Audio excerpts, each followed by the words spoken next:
Herm Edwards joining us here. Herm, good morning, sir. How are you? I am well. How you doing? I'm great, and part of the reason I'm doing so well is that we spent so much time in this offseason talking about what things could look like. We now have college football practices starting and preseason games tonight in the NFL. I mean, it's a great time of year. Yeah, tackle football begins tonight. Doesn't count, but I think it counts for a lot of young players trying to establish themselves. National Football League player. Pretty good game tonight with two young quarterbacks, Caleb Williams, obviously, C.J. Stroud, what he was able to accomplish last year. So this will be a fun game. It always kicks off the NFL season. I actually played in this game as a rookie when I came in the league in 1977. So it's a historical game for a lot of guys. Kids have watched it on television, the Hall of Fame game. You get to obviously go through Canton and look at all the busts of all the great players and coaches. So it's quite a deal.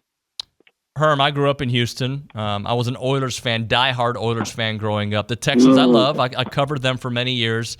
And I feel like they're that team that everybody expects to do well, and then they add to their roster with some defense, some offense, their wide receiver group. When you look at this Texans team, what do you see?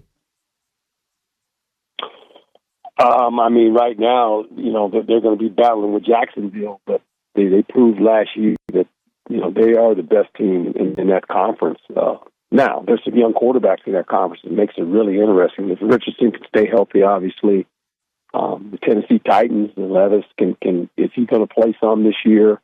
We know that Jacksonville has a very good football team as well.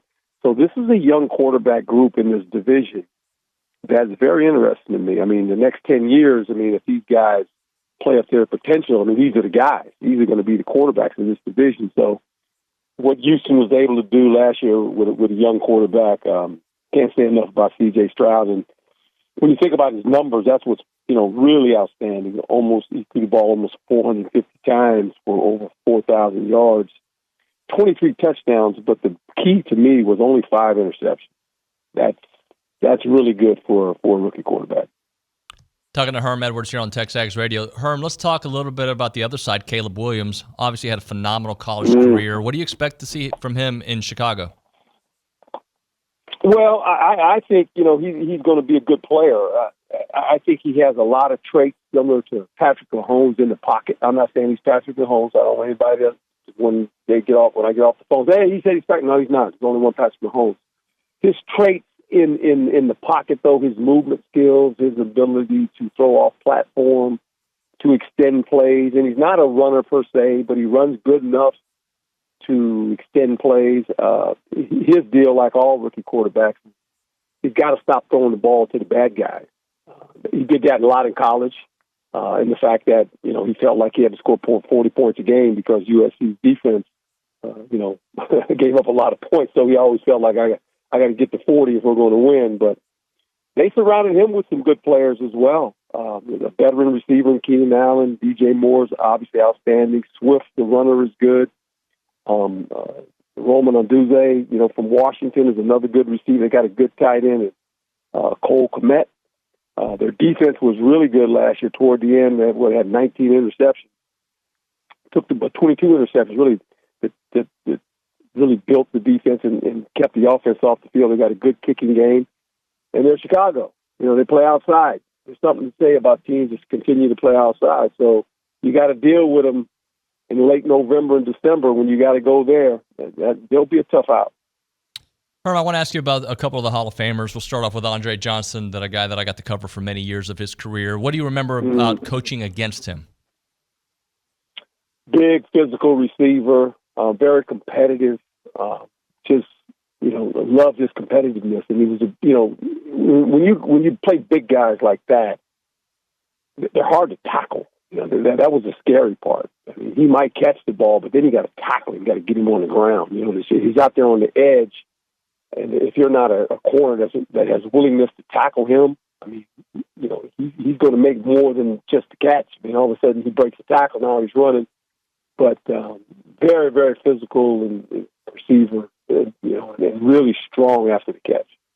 What about Devin Hester, a guy who was a game breaker, changed the way we look at special teams? Yeah, really do. And every time he got the ball on special teams, you sit there and you try to kick it away from him. He was still going to field it. You kick it to one side, he'd run over and catch it. A lot of his plays were just his ability to run. And he was another guy, very strong. Ran with what I say with his cleats in the ground. I mean, very, very strong receiver and return guy. But he made his hand returning. I mean, he was outstanding. And it seemed like every time they needed a big play, he had the ability to do that for them. Herm, do you feel that the best destination for Dak is still the Dallas Cowboys? He's comfortable there. I mean, he is their quarterback. I think Dak is interesting in the sense that, because he plays for the Dallas Cowboys, you get all this, entitlement because you play for Dallas. His problem is, like any quarterback that plays there, they're all looking up at Roger Staubach and Troy Aikman, what they were able to accomplish there. He's kind of following the path right now of Tony Romo. And Tony Romo was a really good quarterback, but no championships. These guys are 29 years since the last time they walked away with the trophy. Dak Prescott's record in the playoffs, not very good. He's only got 2 playoff wins. So, as much as we like Dak, I mean, quarterbacks always get the blame. Quarterback and head coach, they're tied together. They get the blame for all this. But this team hadn't played well in the playoffs for a number of years, and that's their struggle. They've got all-stars on both sides of the ball. We know who they are. You can name them. They're outstanding. And last year, 12-6, 5-1 in the division, and they let the Green Bay Packer team come in there in the playoffs and beat them. And that's kind of the Dallas Cowboys. They got to win in the playoffs. We're talking to Herm Edwards here on TexAgs Radio, presented by David Gardner's Jewelers. Yesterday, this happens every camp, but now with with more phones, more cameras, we see a lot more of it. But the Steelers, little, pushing and shoving between Landon Roberts and Justin Fields. Back in your day, Herm, how common were those pushing and shoving sessions? Oh, about every other day, for sure. It wasn't on tape, but look, it was training camp was different. Because these guys aren't in training camp. You kidding me? Training camp, look, I was in the league when there was only 14 regular season games.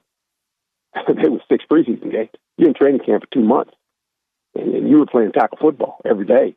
It was a different mentality. There was 125 guys in camp. And so, obviously after about a week of football, you get tired of beating up on each other. And there are a lot of little things, and that's just football, and they go away. It's not a big deal, Keep it on the field. It doesn't go in the locker room. The veterans generally control the locker room. They that stuff. Keep it out on the field, and things happen. So now you have it on tape. Everything's on tape. Everybody has a phone. If you have fans that come, they play it, and then all of a sudden it becomes a talking point on radio shows or who I work for, ESPN. If it's a good enough one, we'll show highlights of it, and all of a sudden we got to narrate what happened here. I mean, it's football. Come on. Kidding me? It's football. Herm, how do you think that quarterback battle shakes out between Russell Wilson and Justin Fields? I think, Russell Wilson, I think he's in a good place with this offense. It's similar to the one that they ran in Seattle. It's going to be based off the running game. He's a good play-action quarterback. He's not a West Coast guy where it's 3 steps, 5 steps, get the ball out of his hand. That's why him and Sean Payton didn't mix. And he's going to play with a good defense like he had in Seattle. Fields is, he doesn't have a lot of reps playing quarterback. I mean, he's got a lot of reps running. I mean, Chicago was second in the league running the football. I think he's going to be used more as a slash guy. Now, Russell Wilson, he's playing for a lot of reasons. I mean, one, to establish himself again as a Hall of Fame quarterback, and couldn't play for a better coach or a better organization in the Pittsburgh Steelers. So we'll see how this thing shakes out. Herm, what about Aaron Rodgers? Do you kind of expect the Aaron Rodgers of old, or what do you think we're going to see this year? Well, he's 40 years old. He's 13 years removed from the playoffs as well, right? So, the Jets haven't, they've missed the playoffs 13 years, right? Aaron Rodgers, I mean, he 14 years since the last time he won a Super Bowl. Now, I do believe this. If he can stay healthy, this team has an opportunity to get in the playoffs. There's no doubt about it. They got a big-time defense.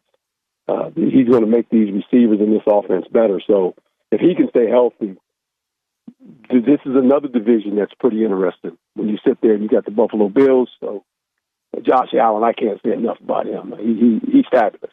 I'm just a Josh Allen fan. I think the best thing to happen to Josh Allen is Stephon Diggs because he became a little bit of a distraction. In the fact on the sideline, he didn't get the ball. The receivers are like 7-11. They're all of them 7-11. They're always open, right? So, he goes back and tells Quarter, hey, man, throw me the ball. And he forced a lot of balls, Stephon Diggs, and rightly so. He's a fantastic football player. But I think now it's his team. It's his offense, right? And they really had Kansas City on the ropes last year.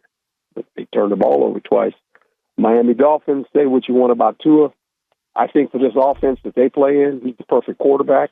Their defense will be much improved. I think, and the Jets, they're a playoff contention team too. So be a fun division to watch.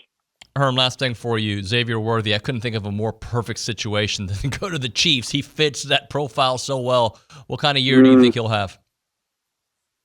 Well, obviously Andy and Patrick Mahomes, a guy like this, they're going to get him the ball in space, get it to him fast where he can run, and they do a nice job of clearing the middle of the field out for you with Kelsey, right? And, when Kelsey leaves the line of scrimmage, everybody's hollering, cover Kelsey. No one's covered him yet, so that's a moot point. Every time you turn around, Kelsey's always open. But, he's a guy that can run and catch. So they've had guys like this before. Hill left, and they thought, well, the Chiefs were going well. Hill's going to be gone. What are they going to do? Not so much. They figured it out, and you can figure it out with that quarterback they have. But I think he's just another weapon, and they'll find a way to get him the ball. And then you got to deal with the Chiefs. And until somebody beats them, they go in the clubhouse as the favorite in the AFC side of it. Herm, thanks so much for making time for us, man. I always appreciate your candor and your availability. I appreciate you, sir. My pleasure. Thank you.